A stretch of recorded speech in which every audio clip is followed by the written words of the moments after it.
I'm sitting by the confluence between the brilliantly named River Quaggy and River Ravensbourne outside Lewisham station, and I'm awaiting a bus, the 261, which runs between here and the Princess Royal Hospital in Locksbottom.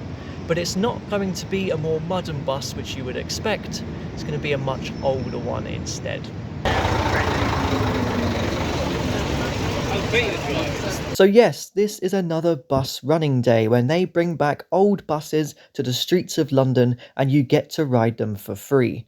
The 261 is a relatively simple South London route that passes by places like Lee and Grove Park, which is where the 136 and the 181 terminates, through the town centre of Bromley between the North and South stations, and then straight down towards Locksbottom past the Bromley Bus Garage.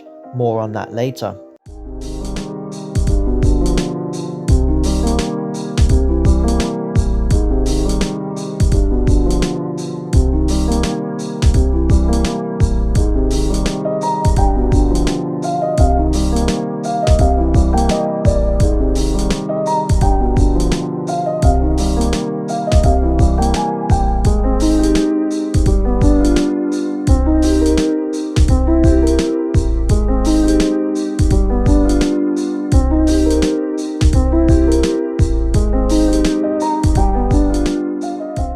And I've made it to the terminus of the 261, the Princess Royal Hospital in Locksbottom. That was an enjoyable journey, that. I distinctly remember coming here when I did the actual 261 on a modern bus, and not only that, the R3 and R4 terminates here as well. Walking away from the hospital, I came across the Ye Old White Lion pub. White and Lion, both spelt with a Y. So buses running on the 261 today was a late addition to the plan, as the only buses which were going to be running was on this 61 route, which follows the 261 down from Bromley North, but Locksbottom turns left to make its way towards Chislehurst. I may have got lucky with bagsying the front seat on the top deck on the 261, but this 61 towards Chislehurst was very busy, so I was forced to stand for the first part of the journey towards Orpington, but I managed to get a seat afterwards as the bus squeezes its way up between Pettswood and Scadbury Park, both places which are delightful to take a walk through.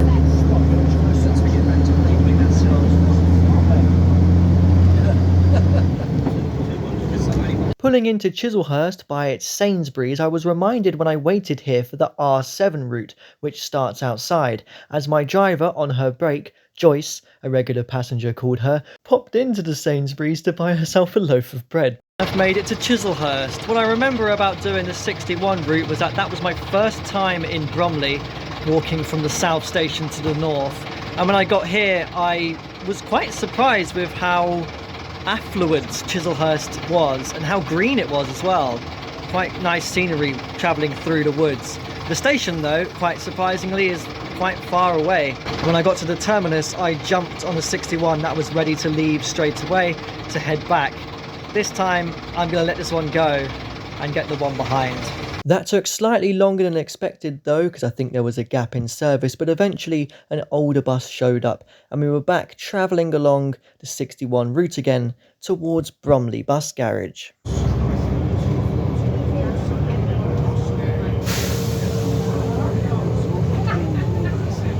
Travelling back through Orpington first, I saw this building that was under construction, which made me think that it was the old Pound World in the High Street. I was on the lookout through here for the 358, which runs between Orpington and Crystal Palace. For the longest time, it was suggested that they were going to get some new futuristic tram-style buses. I think they are due to enter service in the next couple of weeks. It was something which, if in service, I would have thought about riding after today's trip. But I did see that there was one under test running instead. Leaving Orpington Station back towards Locksbottom, the bus was really struggling to try and get up that hill.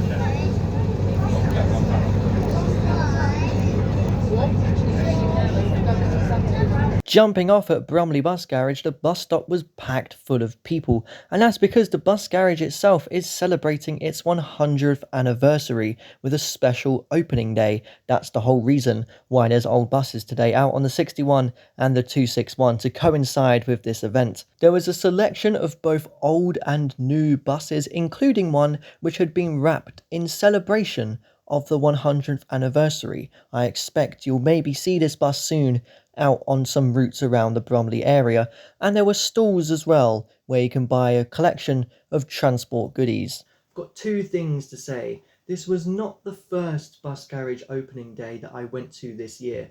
Earlier this year, Barking Bus Garage had a very similar event for very similar reasons. It was also celebrating 100 years, and they were running old buses on the 62 and the 145 routes. This was just before I had started making videos, but I did record a sneaky clip which I did include in one of my videos.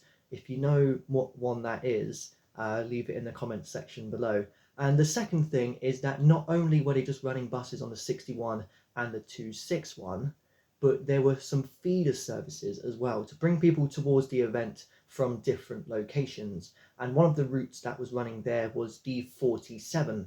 I was not on the morning service, but I wanted to be on the afternoon return service. But it wasn't just starting at Bromley Bus Garage, it was going to make a quick little hop over to a nearby village first called Farnborough, before then making the return trip. So that's what I did. I found my seat and the bus was off to Farnborough Village, where it looped around a roundabout ready to make the return journey. The reason for this little stint out to Farnborough was that it was trying to recreate the old 47 route, which did indeed terminate at this village. The 47 was Bromley Bus Garage's first route that they owned, so it's a nice recreation to celebrate 100 years.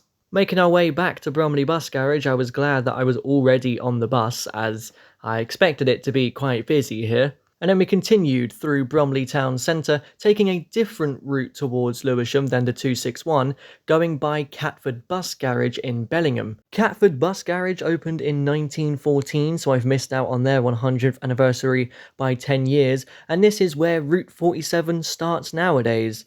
During the years, it has been cut back from Farnborough to Bellingham Catford Bus Garage.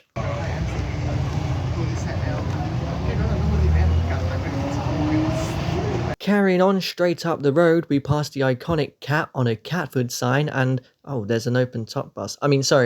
Past Lewisham station where we were this morning. Travelling through Deptford with its roadworks, I recognised some places from a winter walk last year, and then we passed by Surrey Quays station, which is currently undergoing some redevelopment construction work. By the Red Bridge next. Not the Red Bridge the 145 brought me to on the Barking Bus Garage open day, led me into Canada Water Bus, Tube and Overground station.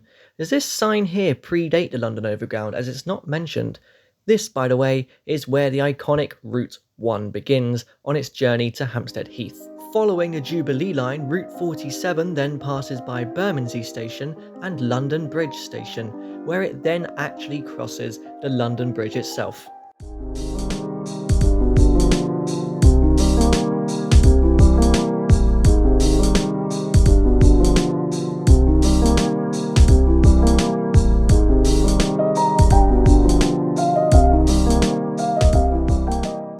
On the north side of the river, we continued up past Liverpool Street Station into Shoreditch, which is where the 47 terminates today.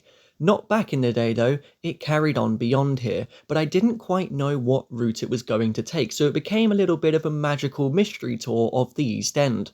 We turned left at Cambridge Heath past the Ash Grove Bus Garage and then headed up near to Broadway Market, and then the bus just stopped. It just terminated.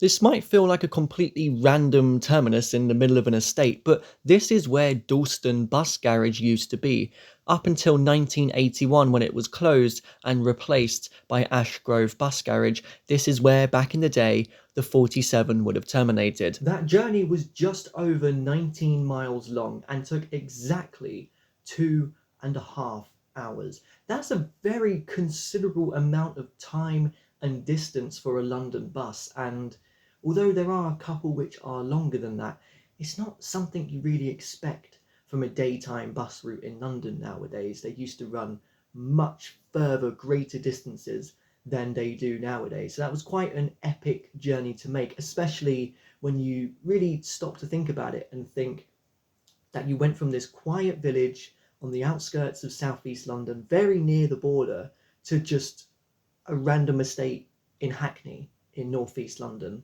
That took some time to get your head around. But I'm really glad that I made that journey.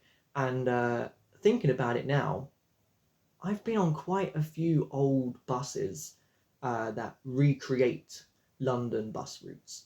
And so, considering I've been on all of London's bus routes, I feel like I'm slowly getting around doing all of them again, but just on older buses. I should come up with a list of how many I've actually been on. As the bus terminated right beside it, I thought I would take an evening stroll across London Fields, where I came across a sign for London's newest long-distance footpath, the Green Link Walk, which runs from Epping Forest down to Peckham. Fantastic old road signs here as you leave London Fields. Nowadays it's Martello Street and E8, but formerly Tower Street, with a previous postcode NE. That postcode is given to Newcastle nowadays. Wow, the pub on the park is incredibly busy. It just seems like the place everyone is heading to in Hackney for a night out.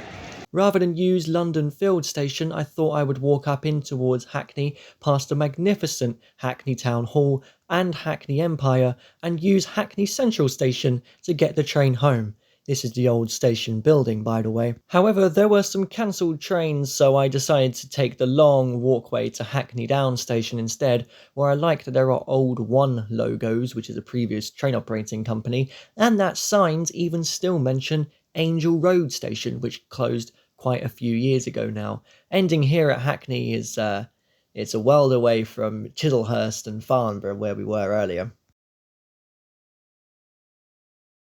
I